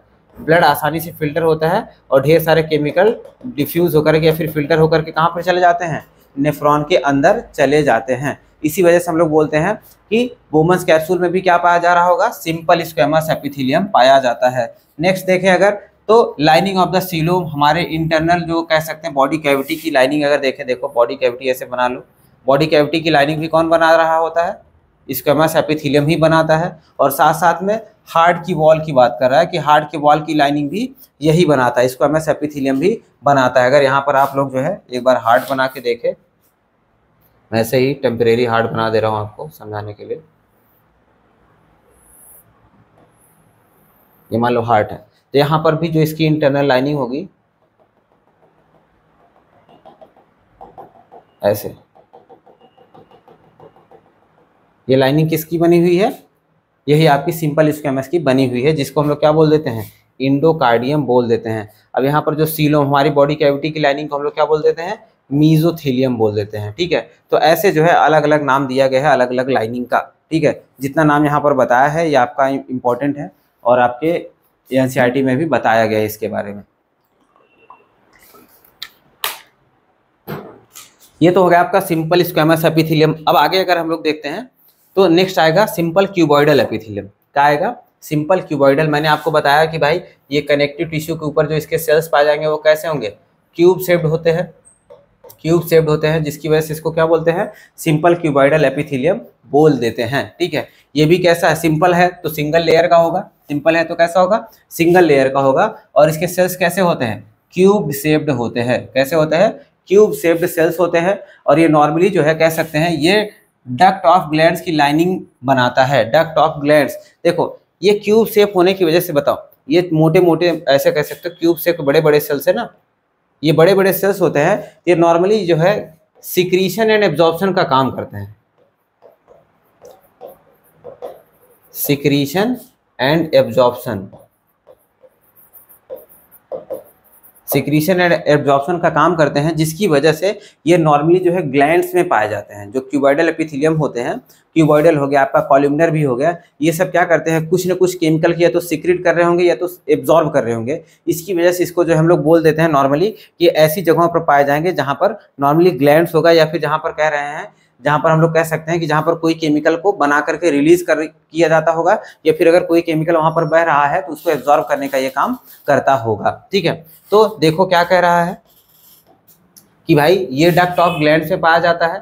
उसके साथ साथ में कह रहा है कि tubular part of the nephron में, जो हमारा नेफ्रॉन था, नेफ्रॉन को अगर देखो तो क्या है? देखो बोमन्स कैप्सूल ऐसे बनाओ, उसके बाद में क्या होता है? ऐसे, ये क्या है? नेफ्रॉन हो गया ना हमारा, नेफ्रॉन हो गया। तो ये क्या है? पूरा पार्ट ये ट्यूब्यूल वाला पार्ट है, या फिर कह सकते हैं ट्यूब वाला पार्ट है ना, ये ट्यूब है, पतली सी ट्यूब है। तो ट्यूब में क्या होता है? ये आपका सिंपल क्यूबॉइडल एपिथेलियम जो है इसकी लाइनिंग बनाने का काम करेगा। यहाँ पर देखो, यहाँ पर क्या था? सिंपल स्क्वेमस था, यहाँ पर सिंपल स्क्वेमस था, लेकिन यहाँ पर क्या है? Cuboidal epithelium. Simple cuboidal epithelium जो है इसकी लाइनिंग बनाता है। ऐसा क्यों करता है? क्योंकि यहाँ पर जो है एब्जॉर्प्शन करना होगा, यहाँ पर सॉरी यहाँ पर जो है कह सकते हैं कुछ न कुछ केमिकल सीक्रेट करना होगा। एब्जॉर्प्शन भी करता है, एब्जॉर्प्शन भी करता है, उसके साथ साथ में कुछ न कुछ केमिकल को सीक्रेट भी करता है। इसकी वजह से हम लोग बोलते हैं कि नॉर्मली ये कहाँ पर पाया जा रहा होगा? Duct of gland. कोई ग्लैंड बना लो भाई, कोई भी ग्लैंड आप ऐसे बना लो। ठीक है, ये ग्लैंड हो गया, इसका डक्ट हो गया। तो यहाँ पर देखो, यहाँ पर ये ऐसे यहाँ पर पाया जा रहा है। ठीक है, यहाँ पर ये पाया जा रहा है। ठीक, यहाँ पर ये क्या करता होगा? या तो कुछ ही केमिकल को एब्जॉर्ब करने का काम करता होगा, या तो कुछ केमिकल को ये यहाँ पर रिलीज करने का काम करता होगा। ठीक है, तो इसकी वजह से ये नॉर्मली डक्ट ऑफ ग्लैंड में पाया जा रहा है, या फिर कहाँ पर पाया जा रहा होता है? नेफ्रॉन के ट्यूबुलर वाले रीजन में पाया जाता है सिंपल क्यूबॉइडल एपिथेलियम। ठीक है, तो आगे देखो इसको जो है हम लोग और क्या बोल देते हैं? जर्मिनल एपिथेलियम भी बोल देते हैं। जर्मिनल एपिथेलियम क्यों बोल देते हैं? क्योंकि ये हमारे गोनैड्स में पाया जाता है। देखो जर्मिनल एपिथेलियम बोल देते हैं क्योंकि ये हमारे गोनैड्स में पाया जाता है। गोनैड्स मतलब क्या होता है? Testes and ovaries. Testes male में, फीमेल में क्या हो जाता है? ओवरीज, ठीक है। तो इसी को गोनेट, टेस्टिस एंड ओवरीज को ही क्या बोलते हैं हम लोग, गोनेट्स बोलते हैं। तो ये गोनेट्स के अंदर भी पाया जाता है और वहां पर क्या करता है, ये डिवाइड करके जो है गैमीट्स बनाने का काम करता है। मेल में जो है स्पर्म बनाने का काम करता है, फीमेल में ओवा बनाने का काम करता है। इसकी वजह से हम लोग क्या बोलते हैं कि इसको जर्मिनल एपिथेलियम भी बोल देते हैं, ठीक, क्योंकि गैमीट बनाने का काम कर रहा है ना भाई, तो जर्मिनल एपिथेलियम भी इसको बोल देते हैं। कौन से गैमीट बना रहा है, स्पर्म एंड ओवम, ठीक है। कहां पर पाया जाता है, टेस्टिस एंड ओवरीज के अंदर ये पाया जाता है।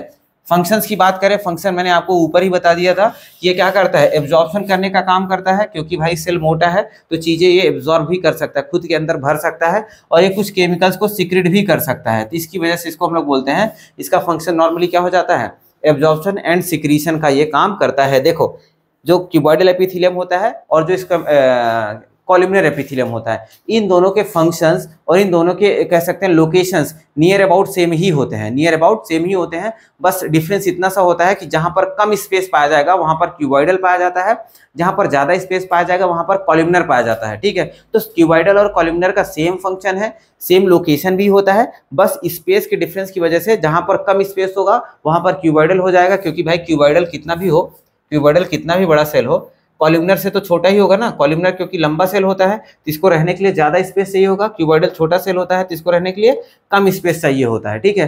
तो दोनों का फंक्शन तो सेम है, दोनों का फंक्शन सेम ही होता है, बस कह सकते हैं कि स्पेस की वजह से जो है कह सकते हो कि यहाँ पर इनका लोकेशन का थोड़ा सा डिफरेंस हो जाएगा, नहीं तो नियरली जहां पर क्यूबॉइडल होता है वहीं पर कॉलमनर भी होता है। लेकिन अगर कहीं पर एकदम से स्पेस कम होगा तो वहां पर कॉलमनर फिर नहीं होगा, क्यूबॉइडल ही उनका सारा काम करने का काम करेगा, ठीक है।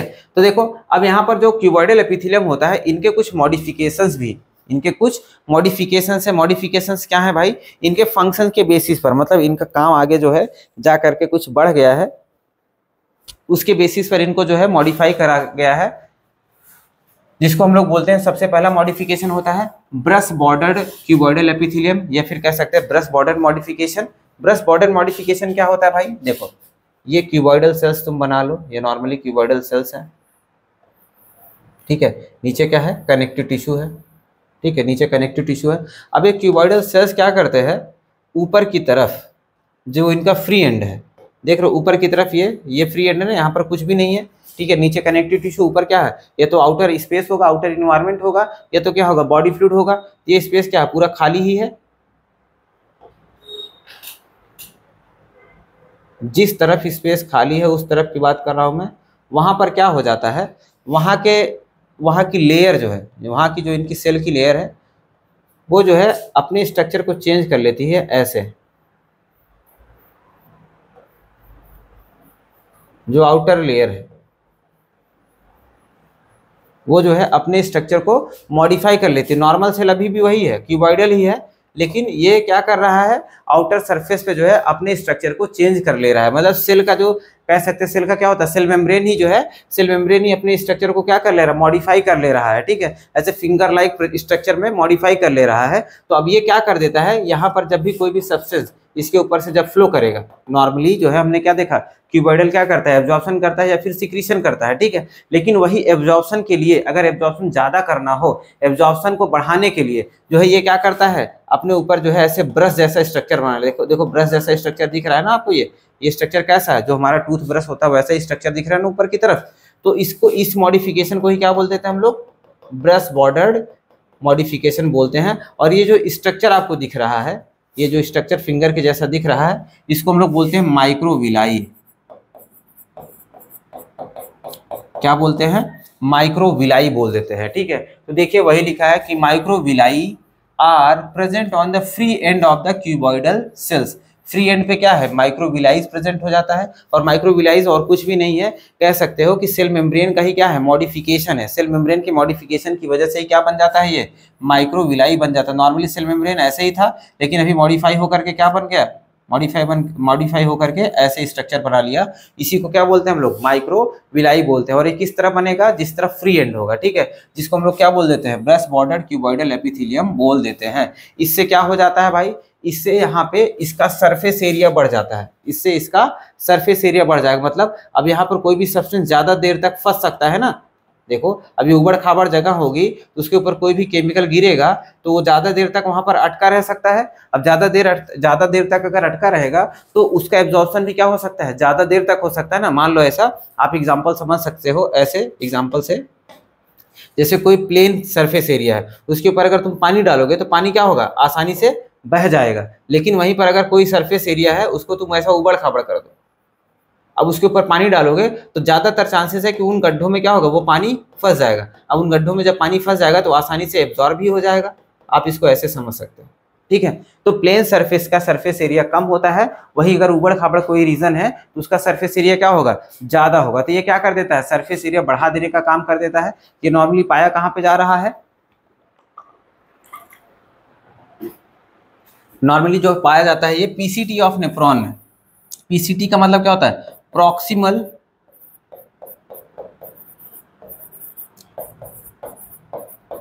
Convoluted tubule. ये कहां पर पाया जाता है, नेफ्रॉन में पाया जाता है भाई, ठीक है। दिखा देता हूं मैं आपको नेफ्रॉन में कौन से वाले रीजन में। देखो ये बोमन्स कैप्सूल 3 बार बना दिया मैंने,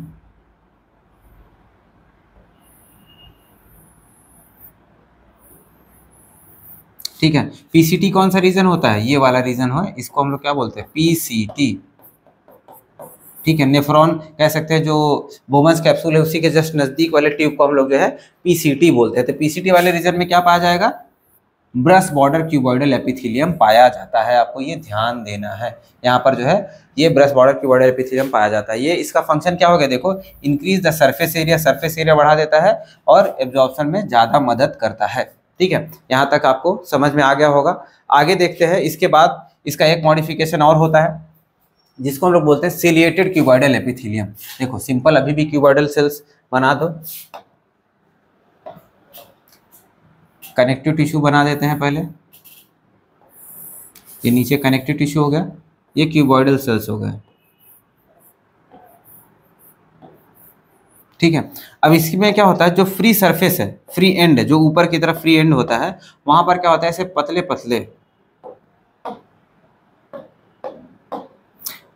पतले हेयर लाइक स्ट्रक्चर जो इसके ऊपर ग्रो कर जाते हैं, ऐसे हेयर लाइक स्ट्रक्चर ऐसे ग्रो कर जाते हैं, जिसको हम लोग सीलिया बोलते हैं। क्या बोलते हैं, सीलिया, क्या है, इसको सीलिया बोलते हैं। तो ये नॉर्मल जो है कह सकते हैं फ्री एंड पे क्या हो जा रहा है, सीलिया का ग्रोथ हो जाता है, सीलिया का ग्रोथ हो जाता है, ये इसका न्यूक्लियस है, सीलिया का ग्रोथ हो जाता है, जिसकी वजह से इसको हम लोग क्या बोलने लगते हैं, सिलिएटेड क्यूबॉइडल एपिथेलियम। अब ये जो सीलिया होता है, ऐसे समझ लो ये सीलिया है। सीलिया क्या होता है, अब जो क्यूबॉइडल सेल के ऊपर लगा वो कंटिन्यूअसली जो है मूव करता रहता है, किसी एक डायरेक्शन में जो है कंटिन्यूअसली मूव करता रहता है। तो इसके ऊपर जो भी सब्सटेंस आएगा, मान लो जब कंटिन्यूअसली मान लो राइट डायरेक्शन में मूव कर रहा है या लेफ्ट डायरेक्शन में मूव कर रहा है, तो इसके ऊपर जो भी सब्सटेंस आएगा वो किस तरफ धकेलेगा, लेफ्ट डायरेक्शन में धकेलने का काम करेगा। तो नॉर्मली जो सिलिएटेड क्यूबॉइडल एपिथेलियम होते हैं, ये जो है कह सकते हो किसी भी सब्सटेंस को एक पर्टिकुलर डायरेक्शन में मूव कराने का काम करते हैं, ठीक है। तो ये भी किसका मॉडिफिकेशन है, क्यूबॉइडल एपिथेलियम का, सिंपल क्यूबॉइडल एपिथेलियम का ही मॉडिफिकेशन होता है, लेकिन इसके ऊपर सिलिया पाए जाते हैं, जिसकी वजह से इसको सिलिएटेड क्यूबॉइडल एपिथेलियम बोल देते हैं, ठीक है। तो देखो cilia are present at the free end of the cuboidal cells, जिसकी वजह से इसको सिलिएटेड क्यूबॉइडल एपिथेलियम बोलते हैं। देखो फ्री एंड पे प्रेजेंट है, ठीक है। अब ये क्या कर रहा है, it is found in the neck of nephron. देखो नेफ्रॉन के नेक में पाया जा रहा है, नेफ्रॉन के नेक में क्यों पाया जा रहा है, मैं आपको ये बना के दिखा देता हूँ। देखो ये बोमन्स कैप्सूल है,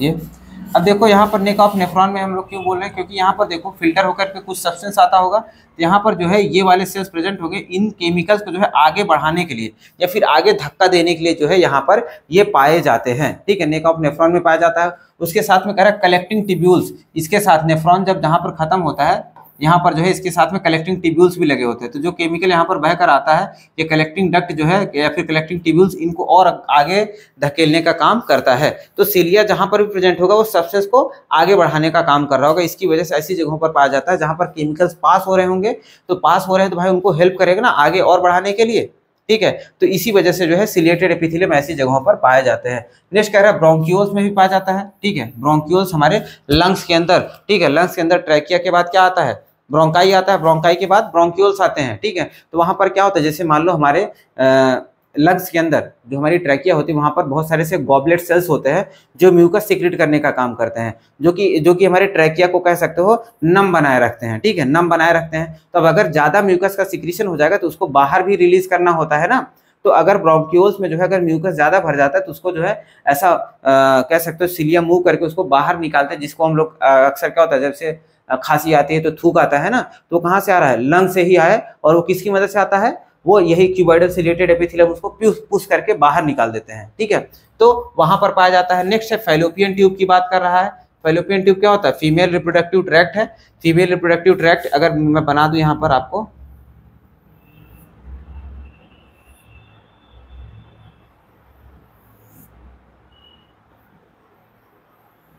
ठीक है, तो ये क्या होता है, फैलोपियन ट्यूब होता है। तो यहाँ पर भी क्या होता है, यही सेल्स ऐसे पाए जाते हैं, इसके ऊपर सीलिया लगे होते हैं, इनके ऊपर ऐसे सीलिया लगे हुए हैं। तो ये सीलिया क्या करते हैं, ओवा को, जो ओवा रिलीज हुआ होता है उसको जो है आगे बढ़ाने का काम करते हैं, ताकि वो ट्रेवल करके कहाँ पर आए, आगे की तरफ आए। ठीक है, तो हम लोग इसको देख सकते हैं कि कहाँ पर पाया जा रहा है, नेक ऑफ नेफ्रॉन में पाया जाता है, कलेक्टिंग टिब्यूल्स में पाया जाता है, ब्रोंक्यूल्स में पाया जाता है, उसके साथ साथ में फैलोपियन ट्यूब में पाया जाता है। क्या काम कर रहा है भाई, हेल्प टू मूव पार्टिकल और द म्यूकस। म्यूकस कहाँ पे था, लंग्स के अंदर था ना, ब्रोंक्यूल्स में। Help to move the particle और mucus in a specific direction, किसी एक डायरेक्शन में जो है मूव कराने का काम करेंगे। ठीक है, तो सिलिया सिंपली मूव करता रहता है कंटिन्यूअसली, और हमेशा क्या करता है, उसके ऊपर जो भी सब्सटेंस गुजरेगा उसको आगे बढ़ाने का काम करेगा। ठीक है, आगे देखिए अगर हम लोग,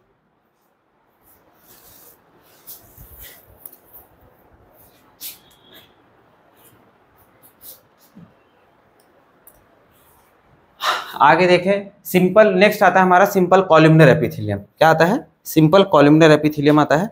सिंपल कॉलमनर एपिथेलियम में अगर हम लोग देखें तो देखो भाई, नीचे क्या है, कनेक्टिंग टिश्यू या कनेक्टिव टिश्यू, इसके ऊपर सेल्स कैसे होंगे, ऐसे कॉलम के जैसे लंबे लंबे सेल्स। ठीक है, ऐसे कॉलम के जैसे लंबे लंबे सेल्स होते हैं, जिसकी वजह से इनको क्या बोलते हैं, कॉलमनर एपिथेलियम बोलते हैं। और इनकी क्या विशेष बात होती है, इनका जो नॉर्मली अभी तक हम लोगों ने न्यूक्लियस के लोकेशन के बारे में बात नहीं किया हुआ था, लेकिन यहाँ पर न्यूक्लियस के लोकेशन को भी पूछता है। तो इनका नॉर्मली न्यूक्लियस जो होता है नीचे की तरफ ऐसे बैठा रहता है, लंबे सेल्स होते हैं, जिसकी वजह से न्यूक्लियस कहाँ पर चला जाता है, नीचे चला जाता है, कोने में चला जाता है। ठीक है, तो वही लिखा है कि ये कैसा होता है, सिंगल लेयर ऑफ टाल एंड सिलेंडर। टाल मतलब लंबा होता है, सिलेंडर मतलब होता है पतला, पतले पतले लंबे लंबे सेल्स होते हैं, कैसे, पिलर के जैसे दिखाई देते हैं, खंबे के जैसे दिखाई देते हैं। देखो खंबे के जैसा दिख रहा है ना। ठीक है, और इनका न्यूक्लियस कैसा होता है, इलोंगेटेड होता है, इलोंगेटेड होता है। और कहाँ पर प्रेजेंट है, बेस ऑफ द सेल। देखो लंबे लंबे न्यूक्लियस है ना, देखो ऐसे लंबे लंबे न्यूक्लियस बनाया मैंने, इलोंगेटेड न्यूक्लियस है, और कहाँ पर प्रेजेंट है, बेस ऑफ द सेल पे प्रेजेंट होते हैं। ठीक है, और ये पाए कहाँ पे जा रहे हैं, मैंने आपको बताया भाई, फंक्शन इनका कैसा है, क्यूबॉइडल के जैसा ही फंक्शन होता है, क्यूबॉइडल के जैसा ही फंक्शन होता है, जिसकी वजह से ये भी वही जगहों पर पाए जाएंगे जहां पर क्यूबॉइडल एपिथेलियम पाया जा रहा था। तो ये भी कहाँ पर देखो, इस इंटेस्टाइन में पाए जा रहे हैं और डाइजेस्टिव ग्लैंड्स में पाए जा रहे हैं। ठीक है, और भी जगहों पर पाए जाएंगे जहां पर आपका वो क्यूबॉइडल एपिथेलियम पाया जाता था, वहां पर भी ये पाए जाते हैं। अब देखो इंटेस्टाइन में क्या कर रहा होगा, फूड का जो है एब्जॉर्प्शन करवाने का काम करता होगा। डाइजेस्टिव ग्लैंड्स में क्या कर रहा होगा, कुछ न कुछ केमिकल का सिक्रीशन, डाइजेस्टिव केमिकल का सिक्रीशन करने का काम करता होगा। तो ये भी क्या कर रहा है, देखो एब्जॉर्प्शन एंड सिक्रीशन का ही काम ये भी कर रहा है। अब सेम जैसे क्यूबॉइडल एपिथेलियम का मॉडिफिकेशन था, वैसे ही सिलिएटेड एपिथेलियम का मॉडिफिकेशन हो जाता है। तो इनके मॉडिफिकेशन को देखते हैं अगर हम लोग, देखो सबसे पहला मॉडिफिकेशन सेम क्यूबॉइडल एपिथेलियम के जैसा, ब्रश बॉर्डर कॉलमनर एपिथेलियम है। ये क्या है, ब्रश बॉर्डर कॉलमनर एपिथेलियम। तो यहाँ पर देखो ये कनेक्टिव टिश्यू बना दो तुम, इसके ऊपर कॉलमनर सेल्स बना दो ऐसे। अब फ्री एंड पे जो है, फ्री एंड को जो है हम लोग कह सकते हैं, फ्री एंड पे क्या प्रेजेंट हो जाएगा, माइक्रोविलाई प्रेजेंट हो जाएगा।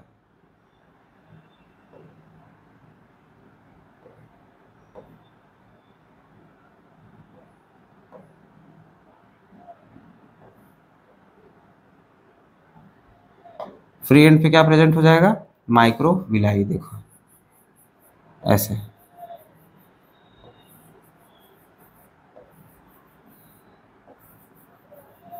और ये क्या करेगा भाई, सरफेस एरिया बढ़ाने का काम करेगा, और क्या होगा वहां पर, एब्जॉर्प्शन ज्यादा हो पाएगा। ठीक है, सरफेस एरिया बढ़ने से क्या होता है, एब्जॉर्प्शन ज्यादा होता है। ठीक है, देखो वही लिखा है, microvilli present on the free end of the columnar sales, जिसकी वजह से इसको क्या बोलते हैं, ब्रश बॉर्डर कॉलमनर एपिथेलियम बोल देते हैं। ये कहाँ पर पाया जा रहा है? स्मॉल इंटेस्टाइन में, क्योंकि वहाँ पर क्या करना है? फूड का एब्जॉर्प्शन करना होता है। इस वजह से जो है यहाँ पर पाया जाता है, स्मॉल इंटेस्टाइन के अंदर पाया जाता है। क्योंकि स्पेस ज़्यादा है तो यहाँ पर क्यूबॉइडल का कोई खास काम नहीं है, यहाँ पर हम लोग कॉलमनर से ही काम चला सकते हैं। इसकी वजह से यहाँ पर क्यूबॉइडल नहीं पाया जाता, स्मॉल इंटेस्टाइन में स्पेस ज़्यादा होगा। ठीक है, नेक्स्ट है ciliated cuboidal epithelium, sorry ciliated columnar epithelium. तो यहाँ पर भाई सेम सब कुछ वैसे ही है, ऐसे आपको बना देना है कॉलमनर सेल्स। ठीक है, अब इनके ऊपर क्या कर लो? ऐसे सिलिया लगा दो, सिंपल सिलिया लगा दो। ठीक है, ये क्या हो गया भाई? सिलिएटेड कॉलमनर एपिथेलियम हो गया। ठीक है, अब यहाँ पर भी क्या हो रहा होगा भाई? किसी भी मतलब कह सकते हैं पार्टिकल्स को क्या करेगा? स्पेसिफिक डायरेक्शन में मूव करेगा। ठीक है, देखो सिलिया प्रेजेंट होता है on the free end of the columnar sales. Example देखे कहाँ पर है? देखो फैलोपियन ट्यूब में वो भी पाया जाता था क्यूबॉइडल, सिलिएटेड क्यूबॉइडल एपिथेलियम, और सिलिएटेड कॉलमनर भी वहां पर पाया जा रहा है। अब यहाँ पर देखो वो क्यूबॉइडल सिलिएटेड एपिथेलियम कहाँ पर पाया जाता था? ट्रैकिया मतलब लंग्स की बात करें तो सिलिएटेड क्यूबॉइडल कहाँ पे पाया जाता था? ब्रोंक्यूल्स में। क्यों? क्योंकि ब्रोंक्यूल्स में स्पेस कम था। ठीक है, ये कहाँ पर पाया जा रहा है? Upper part of the trachea, क्योंकि यहाँ पर क्या होता है? स्पेस ज्यादा होता है। ठीक है, upper part of the trachea में स्पेस ज्यादा होगा तो कौन पाया जाएगा? कॉलमनर एपिथेलियम पाया जाएगा, सिलिएटेड कॉलमनर एपिथेलियम जो है पाया जाता है। ठीक है, तो यहाँ पर जो है हमारा सिंपल एपिथेलियम कह सकते हैं खत्म हो चुका है। सिंपल एपिथेलियम, सिंपल स्क्वैमस हम लोगों ने देख लिया, सिंपल कॉलमनर देखा, सिंपल क्यूबॉइडल देख लिया, तीनों हम लोगों ने देख लिया है। और यहाँ पर जो है सिंपल एपिथेलियम हमारा खत्म होता है। इसके बाद जो है हमारा आएगा सिंपल क्यूबॉइडल एपिथेलियम। ठीक है, क्या आएगा? सिंपल क्यूबॉइडल एपिथेलियम आता है। एक चीज़ मैं आपको बताना भूल गया था, उसको बता देता हूँ मैं यहीं पर। हाँ, यहाँ पर ये चीज़ छूट गया था थोड़ा सा। देखो क्या छूट गया था? देखो जो एपिथेलियम टिश्यू है इसका ओरिजिन नहीं बताया, इन सब का ओरिजिन नहीं बताया था। जो सिंपल एपिथेलियम या फिर कह सकते हैं जो एपिथेलियल टिश्यू होता है इसका ओरिजिन जो है एक्टोडर्मल है, ectodermal as well as endodermal भी है। मतलब ये लोकेशन के बेसिस पर, मतलब ये कहाँ पे पाया जाता होगा एपिथेलियम, उसके बेसिस पर इसकी ओरिजिन डिफरेंट हो सकती है। ठीक है, स्किन पे पाया जा रहा है एक्टोडर्मल हो गया, हमारी गट की लाइनिंग में पाया जाता होगा तो इंडोडर्मल हो गया, अगर कोई जो है ऑर्गन के ऊपर पाया जाता होगा तो मीजोडर्मल हो गया। ठीक है, तो ऐसे ऐसे जो है कह सकते हैं अलग अलग जगहों पर जो है इसके लोकेशन मतलब लोकेशन बदलने की वजह से क्या हो जाता है? इसका ओरिजिन भी अलग हो जाता है। ठीक है, लेकिन एक लोकेशन पे एक ही टाइप के सेल्स पाए जाएंगे। ठीक है, इसी वजह से इसको एपिथेलियम बोल रहे हैं। तो एक्टोडर्मल हो सकता है, इंडोडर्मल हो सकता है, उसके साथ साथ में ये मीजोडर्मल भी हो सकते हैं। कौन? एपिथेलियम की बात कर रहे हैं। ठीक है, एपिथेलियम जो है तीनों ओरिजिन शो करता है, एक्टो मीजो इंडो तीनों ओरिजिन शो करता है। वहीं पर कनेक्टिव टिश्यू की बात करो और मस्कुलर टिश्यू की बात करते हैं तो ये दोनों जो होते हैं मीजोडर्मल होते हैं। क्या होते हैं? मीजोडर्मल ओरिजिन शो करते हैं दोनों ही, कनेक्टिव टिश्यू भी और मस्कुलर टिश्यू भी। और वही नर्वस टिश्यू की बात करें भाई, नर्वस टिश्यू जो होता है हमारा ये सिर्फ और सिर्फ एक्टोडर्मल होता है। ठीक है, ये ओरिजिन भी आपको जानना है। कनेक्टिव टिश्यू मीजोडर्मल होता है और नर्वस टिश्यू एक्टोडर्मल होता है, और वहीं एपिथेलियल टिश्यू जो है वो एक्टो इंडो मीजो तीनों हो सकता है। ठीक है, तीनों ओरिजिन होती है। ठीक है, तो यहाँ पर हमारा पहले तो सिंपल एपिथेलियम खत्म हुआ है भाई। ठीक है, अब हम लोग जो है इसके बाद नेक्स्ट लेक्चर में जो है, ठीक है, क्योंकि हम लोगों ने बताया था आपको, मैंने बताया था आपको कि भाई हम लोग छोटे छोटे पार्ट में ब्रेक डाउन करके देखेंगे ताकि आपको आसानी हो पढ़ने में, ठीक, आसानी हो समझने में, क्वेश्चन सॉल्व करने में आसानी हो। तभी हम लोगों ने सिंपल स्क्वैमस देखा हुआ है। इसके बाद वाले लेक्चर में हम लोग जो है सिंपल एपिथेलियम इसमें देखा हुआ है, तो बाद वाले में जो है हम लोग कंपाउंड एपिथेलियम देखेंगे। ठीक है, फिर वैसे ग्लैंड देखेंगे, फिर सेल जंक्शन देखेंगे, ऐसे ही जो है अगले लेक्चर में जो है हम लोग इसको आगे बढ़ाएंगे। ठीक है, तो मैं आशा करता हूँ आप लोगों को समझ में आया होगा भाई। कोई दिक्कत रहेगा तो कमेंट सेक्शन में आप आसानी से पूछ सकते हैं क्वेश्चंस को, और अगर पर्सनली कनेक्ट करना चाहते हैं तो डिस्क्रिप्शन में टेलीग्राम चैनल का लिंक डाला हुआ है भाई, वहाँ पर आकर के कनेक्ट कर सकते हैं। और जो भी यहाँ पर हम लोग चैप्टर्स पढ़ते हैं उनके नोट्स आपको PDF फॉर्म में फ्री में मिल जाएंगे। ठीक है, तो आपको और भी अच्छी मतलब आप आसानी से और अच्छे से अपनी तैयारी को बढ़ा सकते हैं, आगे बढ़ा सकते हैं। ठीक है, तो अभी के लिए धन्यवाद।